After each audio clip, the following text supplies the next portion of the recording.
podcast here at A Training. So let's begin. Your level 7. Tell us about your level 7. How great did you feel once you'd achieved your level 7? Oh, it was a massive achievement. I think, you know, the process with level 7, it isn't easy, but I think the value of it after going through that journey with the assignments, the assessments, and really the whole part of it, but I think it was probably one of the greatest achievements in my career.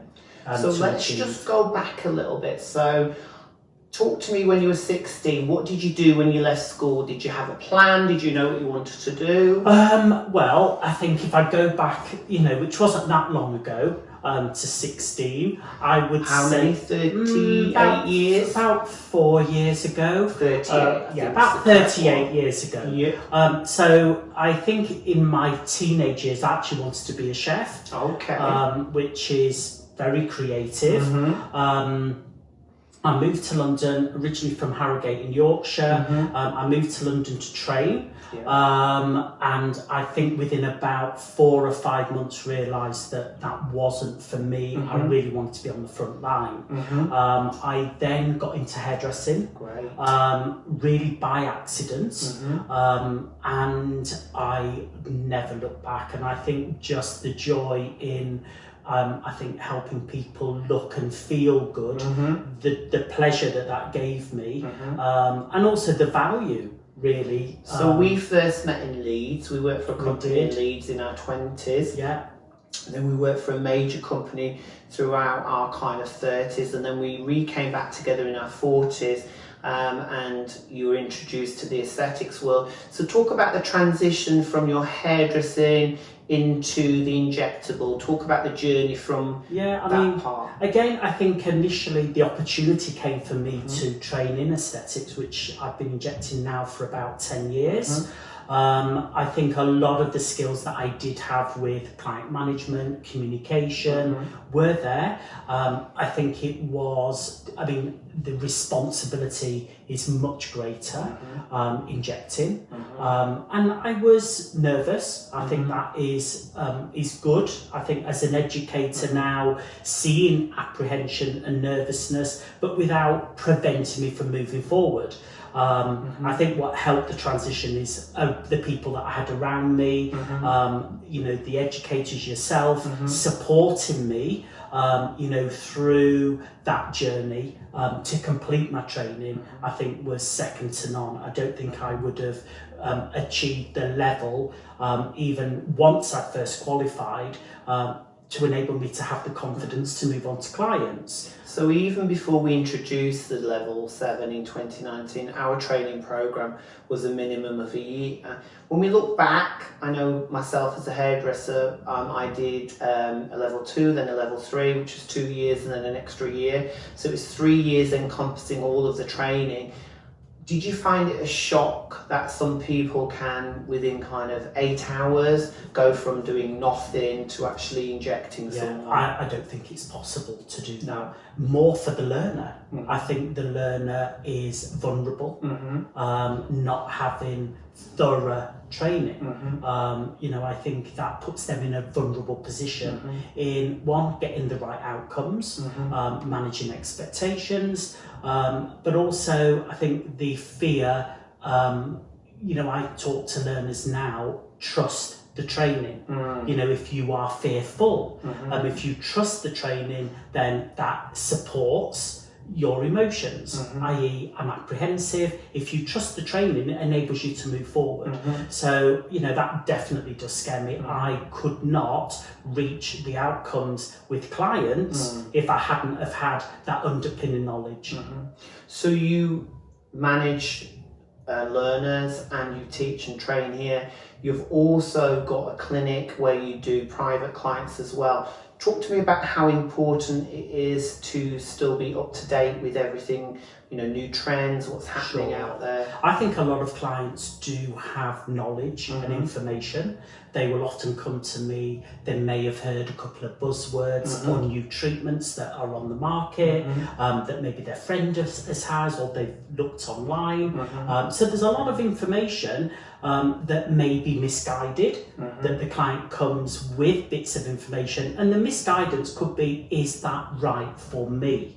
So I think, if I look at my clinic work and being up to date with techniques, being up to date with products, I think for me there are a number of things that will constantly change. One is my confidence and ability and the techniques that will improve. Also the products that we use with research and development also improves. Understanding deep knowledge with the anatomy and the causes of aging, I think is something that isn't going to change dramatically, but we are learning more about the anatomy and how it responds to certain treatments. So if I take specifically hyaluronidase hyalase, I know I injected for many years where there wasn't hyalase and there wasn't talk of vascular occlusions, vascular compressions. Obviously we're educated much better now. We have products that we can alleviate, whether it be an elective issue or it's an emergency. So talk to me about how it's changed within the industry since you began to where it is now.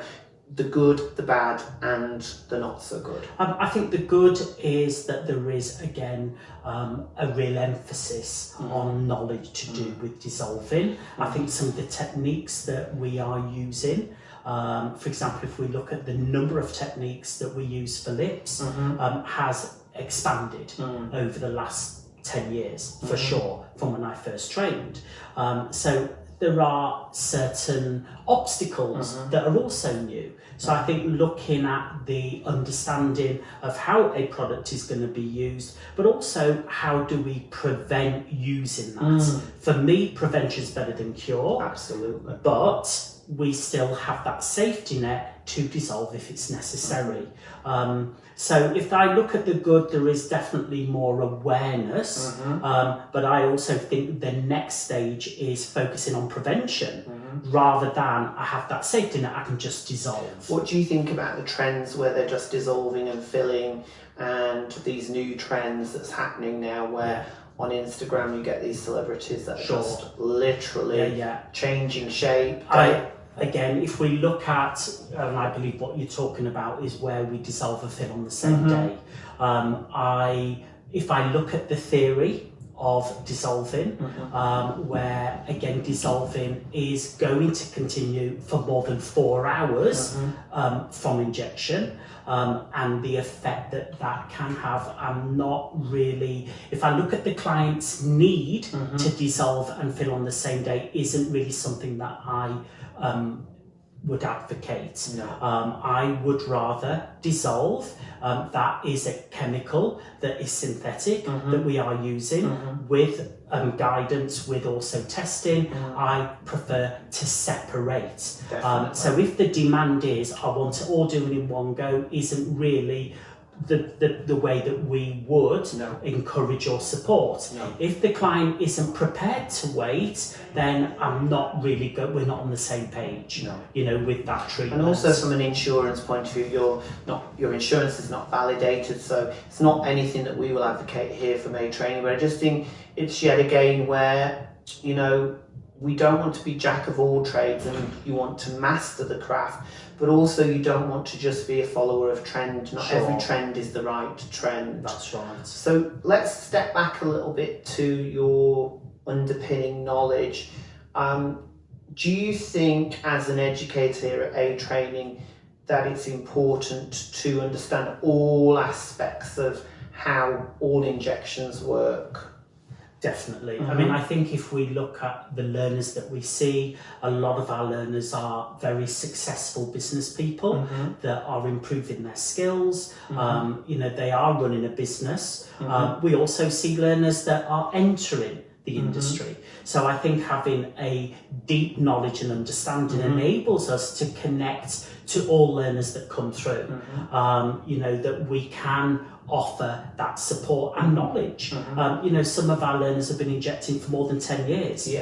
Very successful clinics, but they are still further in, whether that is strengthening their business model, increasing turnover, maintaining the clients that they see so that the clients are not necessarily looking for another clinic for a particular service that they may not offer.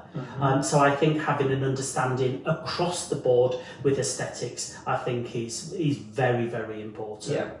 And also I think you are very much in demand here from learners that come back to you time and time again for support.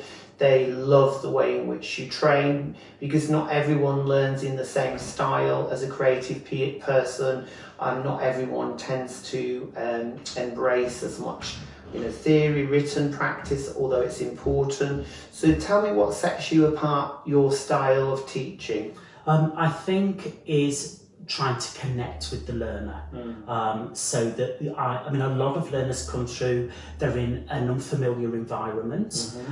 They can be quite nervous. I think the first thing that we all do, and especially again for me, is to make them feel relaxed.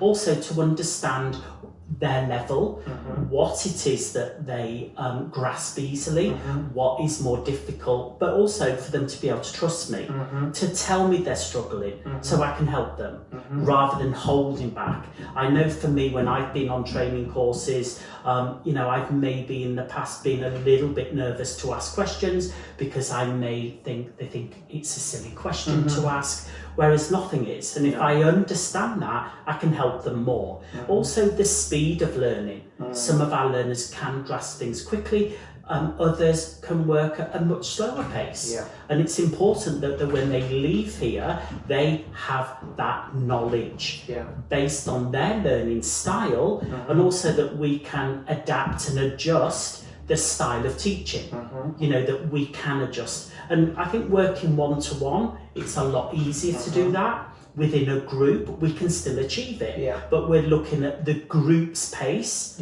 rather than the individuals. I know we pride ourselves when we do level 7, we do a minimum of 60 models. Repetition is always the greatest. Even when somebody's at competence, we do a limited development days that people can come back.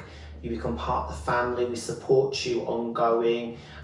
So if you were to kind of take out some of the things that learners coming from other training, what are the negatives that they've had as part of their training? What do you think is going on out there that maybe needs to change? I think the quality of training from some establishments, the number of models that they're working on, the content. There are certain things that we play a big part with training. Managing expectations is a very, very big part. How does this fit in with their treatment menu? How do they sell the training that we have delivered? So there are many aspects rather than just the theory and the practical.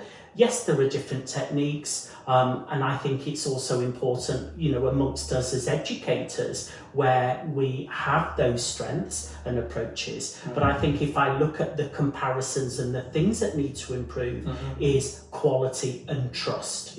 I think trusting a training school is paramount. There is a big investment from the learners, and it is they want a return on their investment. In running a business where I will spend money to improve my business, I want to spend it well. So I think again the trust element, value for money. Are they getting what they pay for? I think that's another area. Also, when going back to when obviously you first began to train, when I first trained, the price, the value of the treatment was much higher. Now we've been flooded with people who do quick courses, quick training, CPD, continual professional development. I know a lot of people kind of see a CPD course as being that's the foundation, when actually a regulator qualification is the way forward. A CPD, continual professional development, is how you add to your skill set. It's not the underpinning knowledge. But where you see the future now of your investment into you personally, do you think that we should have a kind of register? Do you think that we should have CPD, minimum number of kind of hours that we need to reinvest into ourselves every year? I think any of those levels within education and within the industry are going to help to improve, for sure. I think if we look at regulated qualification, gives assurance to the learner, to the practitioner, it gives assurance to the client. Yeah. And there is an awful lot that is unregulated, but we have turned a massive corner within the industry with level 7, and it's only going to build on that. So I look at CPD, I think is very important for maintenance and an add-on, but there is a foundation level of regulated qualification and also the standards that are required with those regulations has a massive value, but it also assures the learner that they are getting and paying for the best. So you chose to do your level 7. It's not something that the government are saying you need to do. You chose to do it to be the best of the best. So what made you do it rather than wait until it was forced upon you?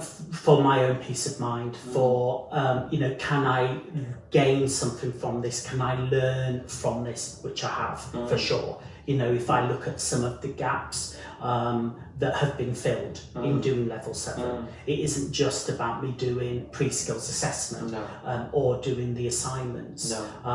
So my confidence improved by doing the qualification.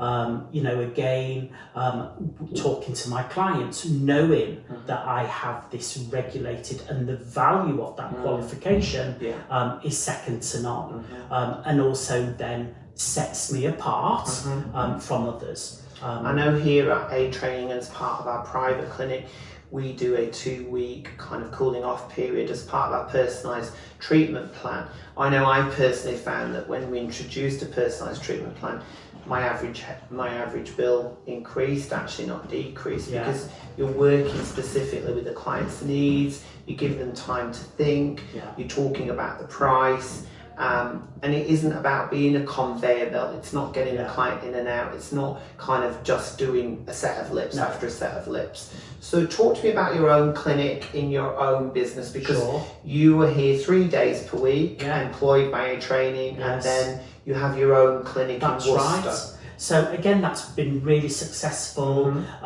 Really just to repeat on some of the things you've said there, it's not a walk-in service. It's about building a relationship with the client.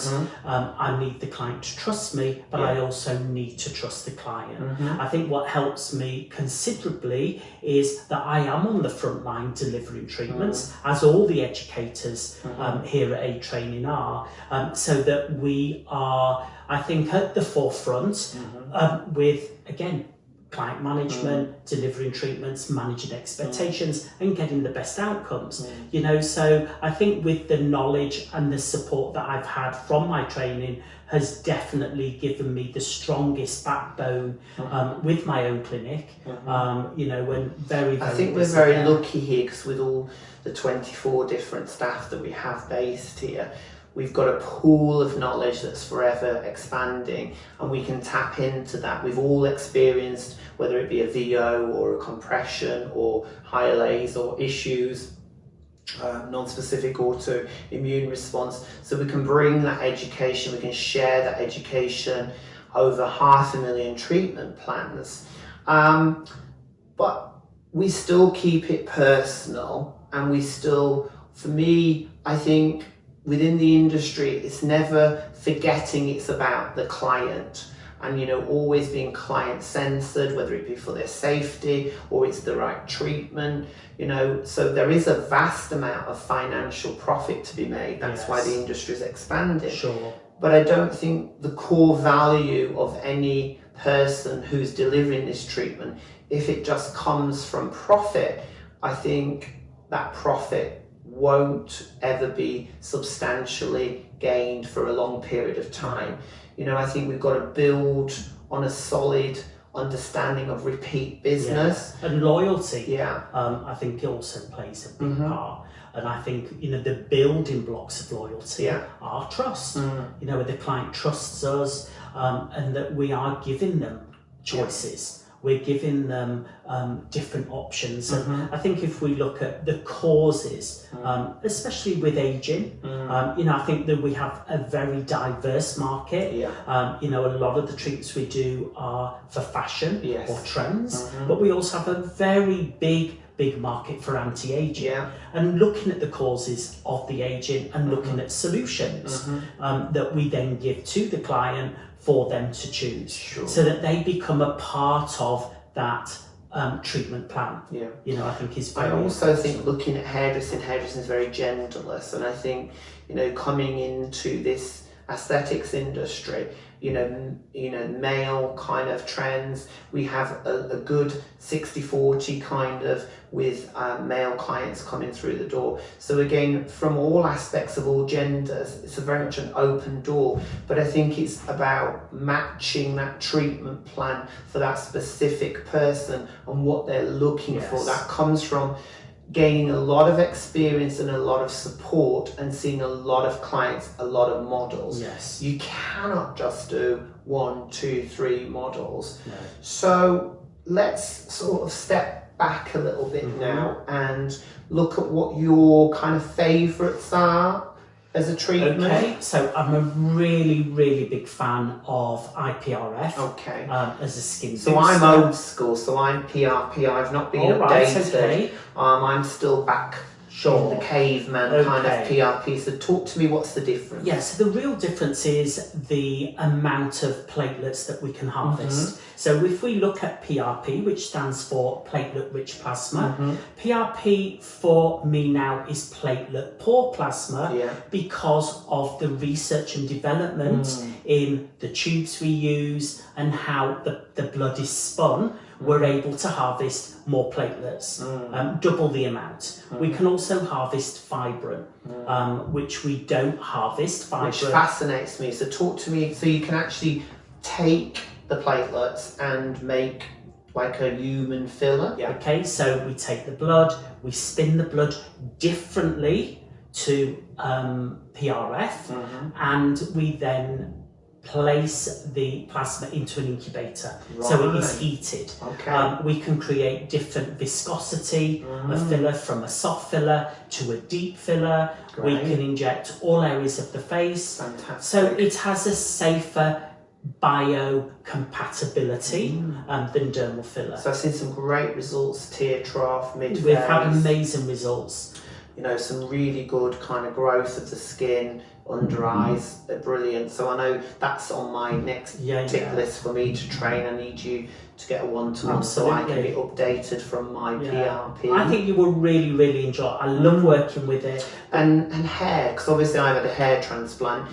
So is there a benefit? So we can use PRF in the scalp, eyebrows. So again, it's about cell stimulation. So if we understand why we're achieving hair loss, or why we're resulting in hair loss, should I say, whether we've got male pattern baldness, alopecia, and other causes, again, the cells are affected, and what platelets will do is cell stimulation. Correct me if I'm wrong, so there's 3 modules to the actual training? That's correct. So module 1, the core part of that training is the science of the platelets, the plasma, the stem cell rejuvenation, again, where these platelets are harvested. So we go into the science. We also are working with microneedling and injection.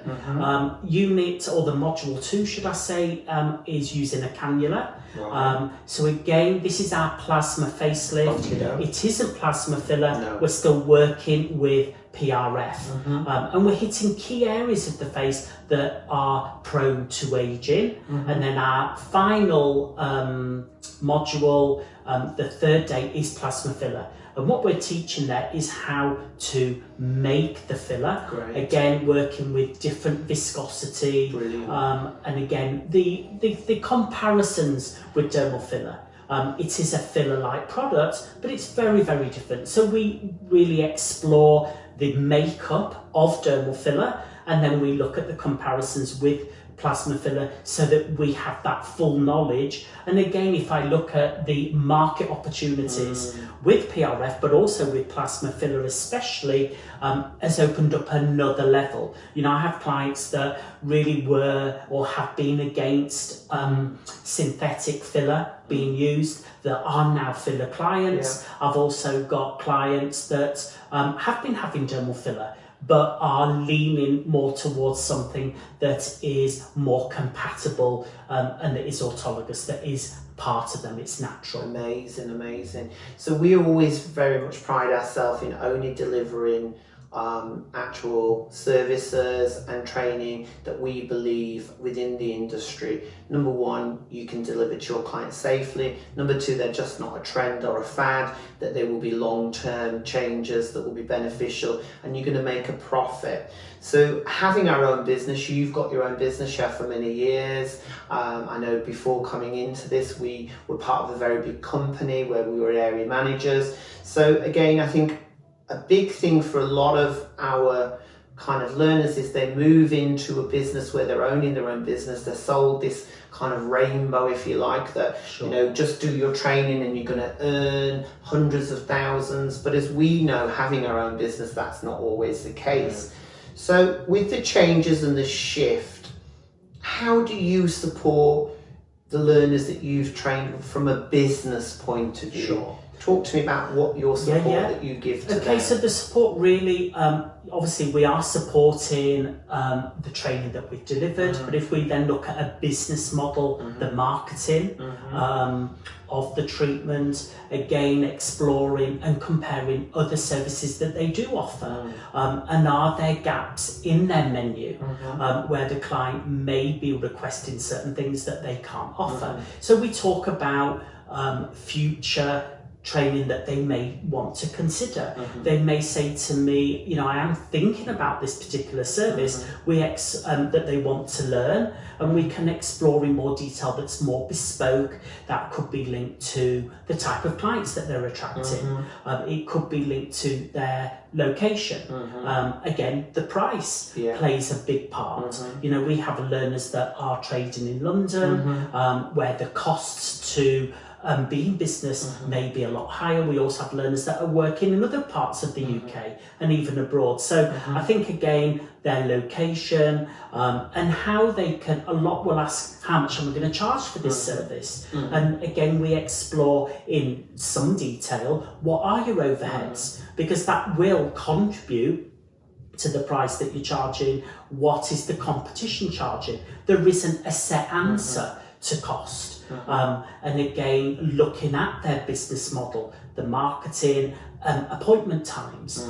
Again, are they allocating too little time, perhaps, to get the best outcome? During consultation, we talk in great detail. So again, there are many aspects to business, you know, and for us in delivering a service, and the aftercare service that we may offer the clients. So I think it is very variable and it's very bespoke. So we do a profile in each individual learner. We take time. We find on average anyone coming to us takes a minimum 6 to 9 months to do their research. We've had hundreds of learners that have gone and paid thousands elsewhere. My initial training cost me a lot of money, wasn't necessarily good. Over 150 certificates later, you know, I now feel, you know, I'm never not learning, and you're always, every day is a school day. But what I want to sort of look at now is, you know, when it comes to medic and non-medic, I've never felt that there has ever been a divide. I've never felt there's ever been a problem. We've trained over 500 medics through these doors in relation to over kind of 5,000 medics to 18,000 kind of learners that are non-medics. So have you ever had any backlash? Have you ever had any negativity? Have you had to put up with any of kind of that on social media? Yeah, I do know there has been. backlashes, a bit of a negative belief. I had a few issues when I opened my clinic, where I was one of the first non-medics to trade in that area. So in my opinion, it's down to work ethics. I think that plays an enormous part. I think there are two aspects. One is education, but also your work ethics. I've worked and taught, as you have, non-medics and medics. I have seen sloppy non-medics, I've seen sloppy medics. I've seen very professional medics, very professional non-medics. And I think it's your attitude. Training plays a very big part in that, but your attitude and your work ethics.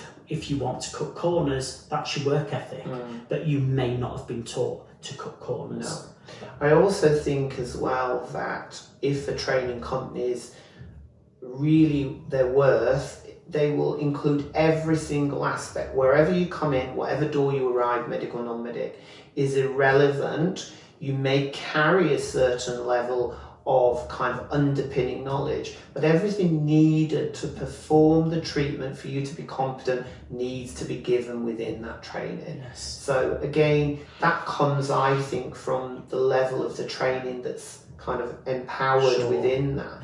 So social media, before our time, really, I don't engage with social media. I'm not really involved in it. I think it's doing a 360. I think, Instagram, the same filtered pictures, the same repeats, TikTok, whatever you want to call it, is some part got its space. But I do think, from my point of view, all of my clients have been built from referral. And I think as a training company, we've built a good name from referral. So, where are you sitting with how you promote yourself in your own clinic? What do you think is the key thing to you building your clients? Okay, I think a really key aspect is understanding their needs, understanding the problems that we are presented with from the client. So I think it's connecting with the client. I think it's also a creative ability, looking at preventing overcorrection, disproportion, and there is a style of work. As a creative practitioner, we have styles of how we are delivering treatments and what we want those outcomes to be. Also understanding what the client wants, but also I think connecting with them to make decisions together. So I think that definitely is a really important part. As I go forward, I think we focus a lot on skin as well as the foundations underneath, which again I think is that knowledge and understanding of what is causing the problem. So again, a big focus where I am looking at skin work. I really love fractional radio frequency. And looking at HIFU, and even looking at chemical peels and many other aspects of the surface, but also as well as that foundation, whether we're working with other boosters, whether we're looking at PDO threads, whether we're working at filler, but understanding what are they going to achieve, what are they going to mimic, what are they going to stimulate. And it's that knowledge and understanding that helps me select the right solution for the client. I'm a key thing about lifestyle. I think you have to take into account the person's lifestyle, how much time they're going to spend on, whether it be a actual treatment plan. And I think it's all about working effectively at the right pace, taking the time, and if anyone comes to me and they want a quick fix, really that's a red flag. If anyone comes to me and they're just looking at a trend, that's another red flag. So I think everyone's different and you are going to sort of build your business in your way and your following. But I think for me, I've always been a great fan. We're in our mid-50s. We've built businesses very successfully, but we've also made lots of mistakes. And I think that's why it's good to have people that's made those mistakes, so that you're not going to make those mistakes. Sure. And also you can tap into that knowledge that you also have as well. So it's been great chatting to you, but just talk to me now about how you switch off then. So you're very busy, 16, you've not worked all the way through your life. So what switches you off? What kind of, where's your day? I would say outdoors, holidays, and being outside. Yeah. I absolutely love the work I do, but I also love the sun. I think being outside for me, whether that's with the dogs, and just enjoying nature, truly is really grounding for me. Fantastic. And just time with my family. Great. Is really important. Yeah. And you have a balance. But I think if you have a passion for what you're doing, it's more about exhaustion rather than burnout. I don't really burn out, I just become a bit exhausted. It's a very interesting way of looking at it, because I think people go, oh, you work too hard, and I think sometimes they'll say that to me and I think, well, it's not work. Sure. I love what I do. Yes. But I do think as we get older, we see that there's got to be a greater balance. Yeah, absolutely. Your mental mind benefits from obviously doing something absolutely totally different. Being outside, being with the dogs really benefits, because then you come back fresh, alive, passionate, which is really, really good. So what would you like to see as being the one change that, if the government do bring in something as part of this kind of look at the future of aesthetics, what would you say would be the one key thing that you would like to see happen? I would like to see regulated training providers. Yeah. I think that is core. Absolutely. I think with the other things that we are seeing, we're going in the right direction. Absolutely. And that already makes me feel happy that there is a spotlight on the industry, and it will improve. Definitely. We're not going to go backwards. It just and I think it's being a key person that's ahead of the curve, always setting the highest standards. And I've always been a fan of keeping in my own lane. And, people say, oh, let's wait for the regulation to come in if and when it comes in. I'm going to do it if and when it comes in. Yeah. Let's see when the register, if and when it comes in. Well, for me, really, if you value that you are the best of the best, you're going to continually do what's right for you. Yeah. You're not going to be dictated to by what someone else is telling you to do. And I don't think that there's any reason why you do not implement the standards already into your business. Absolutely. You don't really need to be told that that's the law when you can implement it yourself. Yeah.